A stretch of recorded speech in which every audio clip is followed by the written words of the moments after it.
E aí pessoal, tudo bem? Vamos prosseguir aqui com a análise do CPC 00, este que é um assunto de contabilidade avançada muito cobrado, conforme vocês têm percebido certamente, né? Praticamente fizemos questões de 2017, 2017 e 2018 aqui ao longo dessa aula. Então olha aqui mais uma questão de 2017, diz que considerando os elementos diretamente relacionados à mensuração patrimonial e financeira, lembra? Ativos, passivos e PL, corresponda à primeira coluna de acordo com a segunda e marque a sequência correta. Então vamos lá, olha aqui, interesse residual dos ativos depois de deduzidos todos os passivos. A gente sabe que esse aqui é o patrimônio líquido, então número 3 aqui. É uma obrigação, olha, se eu estou falando de uma obrigação, eu já estou falando do passivo, né? Então número 2. Então 3, 2, 1 certamente, né? 3, 2, 1, alternativa D. Vamos lá, só para a gente rever esses conceitos, né? É uma obrigação presente, lembra? Aqui eu destaquei no vídeo passado que as bancas tentam confundir, falando que é uma obrigação futura. Não, a obrigação ela existe já, o que ocorre no futuro, né? É a liquidação, né? Cuja liquidação se espere que resulte numa saída de recurso lá no futuro, tá ok? E o ativo é um recurso lá controlado pela entidade, resultado de eventos passados, do qual se espera que fluam, que entrem benefícios econômicos futuros para a entidade, ok? Mais uma questão de 2017, ele quer a sequência correta, né? Então vamos lá, de acordo com o CPC, os elementos relacionados com a mensuração da posição patrimonial e financeira são os ativos, passivos e PL. Considerando essa afirmativa, julgue os itens relativos aos ativos, passivos e PL e assinale a alternativa correta. Então a primeira a afirmativa fala que ativo é um recurso controlado pela entidade, resultado de eventos passados, do qual se esperam que fluam benefícios econômicos futuros para a entidade. Então isso aqui está correto, né? Isso aqui está correto, a gente já mata aqui duas alternativas. A segunda fala que passivo é uma obrigação presente, beleza? Derivada de eventos passados, cuja liquidação se espera que resulte na saída de recursos da entidade capaz de gerar benefício econômico, beleza? Então aqui a gente já matou a alternativa C. E por fim, PL é o interesse residual dos ativos depois de deduzidos os passivos, ou seja, ativo menos passivo está correta também. Bom, elementos das demonstrações contábeis. Vamos dar uma olhadinha mais especificamente agora aqui em ativo, em passivo e PL, né? Então olha o que ele fala do ativo, né? O benefício econômico futuro incorporado no ativo é o seu potencial, ou seja, se espera, né? Potencial em contribuir direta ou indiretamente para um fluxo de caixa ou equivalente de caixa da entidade. Tal potencial pode ser produtivo, quando o recurso for parte integrante das atividades operacionais da entidade. Pode também ter a forma de conversibilidade em caixa ou equivalente de caixa, ou pode ainda ser capaz de reduzir as saídas de caixa, como no caso de um processo industrial alternativo que reduz os custos de produção. Os benefícios econômicos futuros incorporados no ativo podem fluir para a entidade de diversas maneiras. Então, como que podem entrar esses benefícios, né? Olha lá, um ativo pode ser usado isoladamente ou em conjunto com outros ativos na produção de bens. Por exemplo, o caso de uma máquina, né? Está produzindo, né? Máquina e equipamento produzindo estoques, por exemplo, na prestação de serviços a serem vendidos pela entidade. Pode ser ainda trocado por outro ativo, como por exemplo, né, o estoque propriamente dito, né? Eu vendo ele, eu troco ele por outro ativo, troco ele por dinheiro, tá ok? Posso também pegar um veículo e trocar por um outro veículo. Estou trocando, né? Estou trocando um ativo, ou seja, esse benefício está entrando na forma de troca de ativo. Eu posso usar ainda um ativo para liquidar um passivo. Por exemplo, entregando dinheiro, entregando algum bem, né? Posso liquidar um passivo entregando um ativo. Assim como distribuição aos proprietários, por exemplo, distribuição em forma de dividendos, tá ok? Bom, muitos ativos, como por exemplo itens do imobilizado, têm forma física, né? Entretanto, a forma física não é essencial. Isso é lógico, né? Afinal, a gente estudou, lembra o CPC 04, que é aquele intangível. Lembra o intangível? Ele não tem forma física. Ele não tem forma física, esqueça lá do DVD, ele está contido dentro de um DVD, dentro de um pendrive. Logicamente, o que a gente está falando de um intangível, né? Que você não consegue tocá-lo, né? Por exemplo, um direito também autoral, tem um direito autoral. Não é porque ele está dentro de uma folha, né? Tem uma folha ali assinada que ele deixa de ser intangível. Não. É o elemento mais substancial. Lembra que a gente já discutiu isso aqui quando a gente falou do CPC 04? Não é porque um software fica dentro de um pendrive, de um CD ou de um DVD, é que ele perde essa intangibilidade. Não. Então, evidentemente que a forma física não é essencial à existência de um ativo. O intangível é prova disso, tá? Assim sendo, as patentes e os direitos autorais, por exemplo, são considerados ativos caso deles sejam esperados benefícios econômicos futuros para a entidade, né? E, obviamente, se a entidade os controlar. Por outro lado, muitos ativos, como por exemplo contas a receber e imóveis, estão associados a direitos legais, incluindo o direito de propriedade. No entanto, ao determinar a existência do ativo, o direito de propriedade não é essencial. Então lembre-se disso. A gente já falou também isso aqui no CPC 06, lembra? A gente falou que o direito de propriedade não é um requisito essencial para a ativação. Ora, o arrendatário não ativa sem ter a sua propriedade? Sim, o arrendador é quem tem a propriedade legal daquele item arrendado. O arrendatário, por sua vez, tem apenas a sua posse, né? Não tem a sua propriedade legal, pode até vir a ter lá no futuro, mediante uma opção de compra, por exemplo. Mas isso não é essencial. O que é essencial é que ele controla aquele item. Então, okay? Então, o direito de propriedade não é essencial. Sim, por exemplo, olha lá, o objeto de um arrendamento mercantil será um ativo caso a entidade, olha lá, controle os benefícios econômicos que são esperados pelo uso aí dessa propriedade. Então, olha aí, não é essencial para a existência de um ativo, sua forma física, assim como direito de propriedade. Isso aqui a gente já viu ao longo aí do curso de avançada diversas vezes, tá? A questão 40, aplicada em 2017, diz que, de acordo com a estrutura conceitual para elaboração e divulgação de relatório contábil financeiro emitido pelo CPC, todo e qualquer elemento patrimonial que se enquadre na definição do ativo deve o quê? Ter a forma legal de um bem ou direito.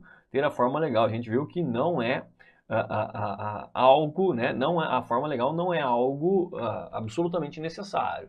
A gente vai olhar o que? Para a essência da transação, né? Lembra? Da essência sobre a forma. Essência sobre a forma. Essência econômica, tá ok? Portanto, essa aqui está incorreta. Ter o custo e o valor mensurável. Isso não tem dúvida, né? Mas ele fala ter custo ou valor mensurável monetariamente. Eu modificaria isso aqui com confiabilidade. A gente viu que um dos requisitos para a ativação do ativo é que o seu custo, né? O seu custo possa ser mensurado com confiabilidade. Ele não fala monetariamente. Então, eu vou deixar isso aqui de stand-by. Se não tiver nenhuma melhor, eu vou de alternativa B, né? Ele fala ter custo ou valor monetariamente. O que o CPC 00 fala na literalidade é que o seu custo possa ser mensurado confiavelmente. Confiavelmente. Né? Esse monetariamente não dá para saber exatamente o que ele está querendo dizer com monetariamente. Então, eu vou deixar isso aqui de stand-by porque, por exemplo, né, quando uma entidade faz uma permuta entre elementos, eu não faço nenhum desembolso para adquirir esse outro ativo. E eu mensuro essa aquisição do outro ativo pelo valor justo do ativo cedido. Então, esse monetariamente aí ficou meio estranho. Aparentemente, ele está falando de um valor que tenha sido pago. Então, eu vou deixar meio que de lado isso aqui. É um valor confiavelmente mensurado. Então, eu vou deixar meio de lado isso aqui. Se não tiver nenhuma alternativa, eu vou de B, tá? Estar associado a um direito de propriedade, a gente viu que não é essencial o direito de propriedade. Tanto é que no arrendamento mercantil financeiro, o arrendatário reconhece apenas com a posse. Apenas com a posse, sem o direito legal. A D fala de resultado de transações e eventos passados. Aí sim, né? Eventos passados realmente. Lembra aqui na definição do ativo, né? Cadê a definição do ativo? Vou pegar aqui, ó. Olha a definição do ativo. Ele fala de eventos passados, assim como no passivo, né? Vamos lá. Olha aí, ativo é um recurso controlado pela entidade resultante de eventos passados e do qual se espera que fluam benefícios econômicos futuros para a entidade. Então ele fala de eventos passados, assim como no passivo, eventos passados, óbvio, é um evento que já ocorreu. Então aqui a alternativa D está correta, né? Não há dúvida, a alternativa D está correta. Vamos lá, cadê a alternativa D? Está aqui, já foi. A alternativa D está correta. Então está melhor do que a B, né? Ele fala monetariamente, aqui eu trocaria isso aqui por confiavelmente. Confiavelmente. E ter forma física também não é essencial, né? Vide aí o caso de um intangível. O intangível não tem forma física, portanto não é essencial. Veja que ele fala de dever, tá? Bom, vamos dar uma olhada agora no passivo, né? Uma característica essencial para a existência de um passivo é que a entidade tem uma obrigação presente, hein? Cuidado aí, obrigação existe. Uma obrigação é um dever ou responsabilidade de agir ou de desempenhar uma dada tarefa ou certa maneira, por exemplo, prestação de serviço, né? Uma prestação de serviço de um adiantamento realizado por um cliente. Se um cliente me adianta, eu tenho uma obrigação de entregar uma mercadoria, de prestar um serviço. As obrigações podem ser legalmente exigíveis, ou seja, em consequência de um contrato ou de uma exigência estatutária. Um exemplo são contas a pagar por bens e serviços recebidos. Então, eu tenho aqui uma exigência contratual, né? Entretanto, obrigações surgem também de práticas usuais. Lembra quando a gente falou de provisão, né? De usos e costumes e do desejo de manter boas relações comerciais ou agir de maneira equitativa. Desse modo, se a entidade que decida, por questão de política mercadológica de imagem, retificar defeitos em seus produtos, mesmo quando tais defeitos tenham se tornado conhecidos depois da expiração do prazo legal, as importâncias que se espera gastar devem ser constituídas como passivo. Lembra? No caso de uma provisão, por exemplo, para garantias. Lembra quando a gente estudou o CPC 25, tá? Bom, deve-se fazer uma distinção entre obrigação futura e compromisso futuro, hein? Olha lá, obrigação presente e compromisso futuro, né? A obrigação já existe no passivo, né? Então, a decisão da administração de uma entidade para adquirir ativos no futuro, olha só, a decisão de uma administração de uma entidade para adquirir ativos no futuro não dá origem por si só a uma obrigação presente. A obrigação normalmente surge quando o ativo é entregue ou a entidade ingressa em um acordo irrevogável para adquirir o ativo. Nesse último caso, a natureza irrevogável do acordo significa que as consequências econômicas de deixar de cumprir a obrigação, como por exemplo em função de uma multa, né, deixam a entidade com pouca caso haja alguma liberdade para evitar o desembolso de recursos em favor da outra parte. Então, por exemplo, se eu fechei um contrato, né, que tem lá uma multa absurda se eu decida não mais adquirir aquele item, por exemplo, vou adquirir um caminhão, em regra, se eu estou adquirindo a prazo, essa obrigação ela só vai ser constituída quando eu recebo o caminhão. Mas se existe ali um contrato, né, cuja multa é absurda, por exemplo, se eu desista desse contrato, então eu já tenho uma obrigação logo desde o início desse contrato. É isso que ele está falando para a gente. Bom, a liquidação, lembra que a liquidação ocorre no futuro, né? A liquidação de uma obrigação presente geralmente implica a utilização de recursos da entidade, né? A liquidação de uma obrigação presente pode ocorrer de diversas maneiras. Por exemplo, pagamento em caixa. Então, vou lá pagar uma obrigação mediante entrega de dinheiro. Posso transferir outros ativos, né? Então, liquidei a obrigação. Eu posso ainda prestar serviço. Acabei de dar um exemplo aqui. Um cliente me adianta um valor, né? Me adianta um valor, eu tenho que fazer o quê? Debitar a conta caixa e creditar adiantamento de clientes. Quando eu presto esse serviço ou entrego uma mercadoria lá no futuro, eu debito essa obrigação, dando baixa nela e credito aí sim a receita de venda, né? Posso substituir uma obrigação por outra. Por exemplo, eu tenho uma duplicata a pagar, né? E eu vou lá e emito uma nota promissória, por exemplo, né?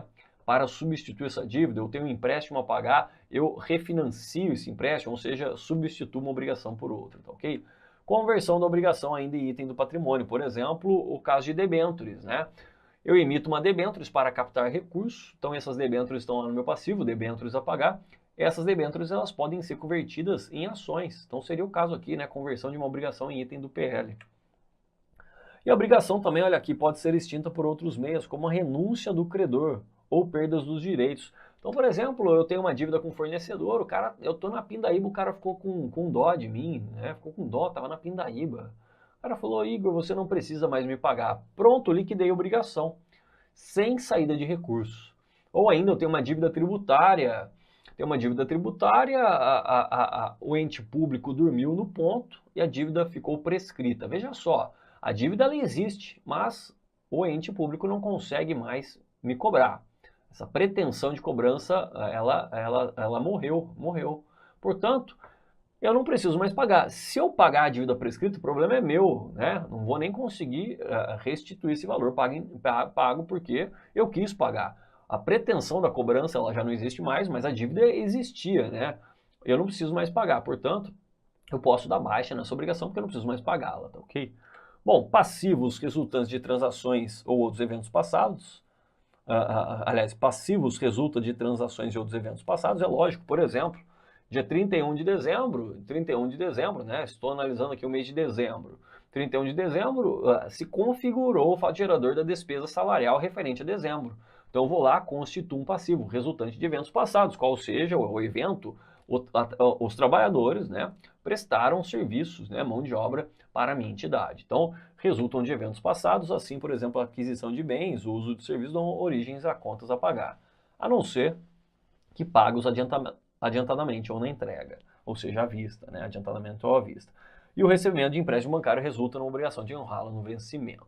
Bom, a questão 41 diz o seguinte: segundo a teoria contábil, uma condição indispensável para que um item patrimonial seja considerado como um passivo é que o vencimento da obrigação se dê a uma data futura previamente acordada. Bom, o vencimento da obrigação realmente vai se dar numa data futura, mas esse lance de previamente acordado não é nada indispensável, né?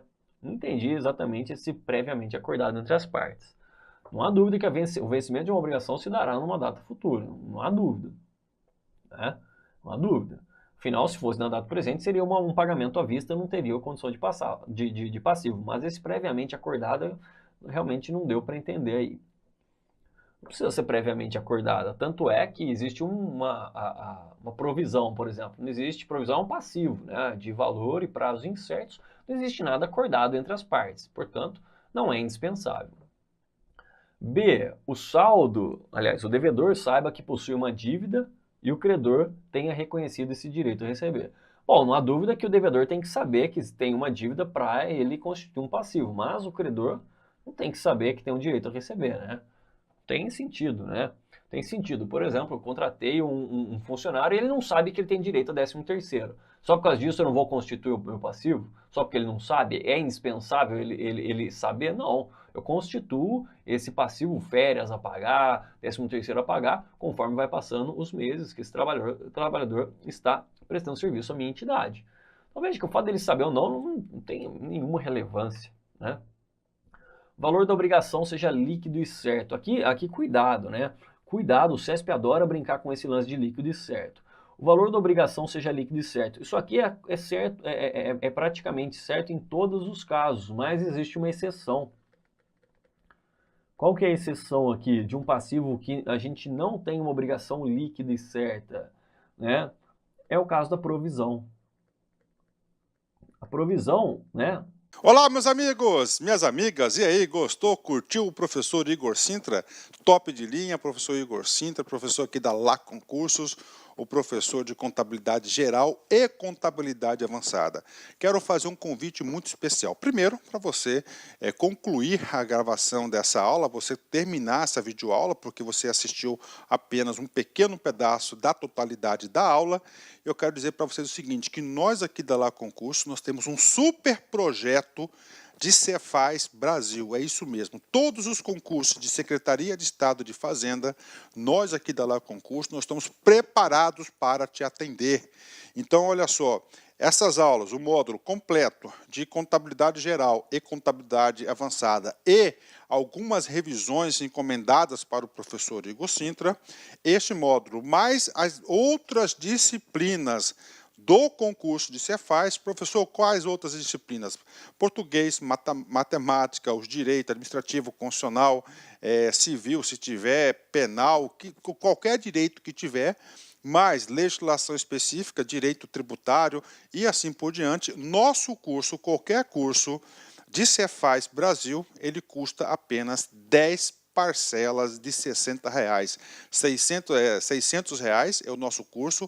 Este curso, nosso Cefaz, com as aulas do professor Igor Sintra, custa apenas R$600. É isso mesmo, R$600, 180 dias de acesso.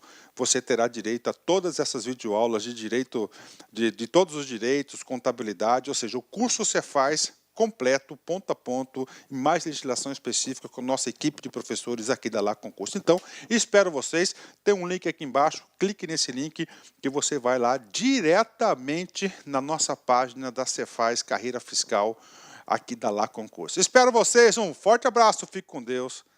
Tchau, tchau. Clique lá.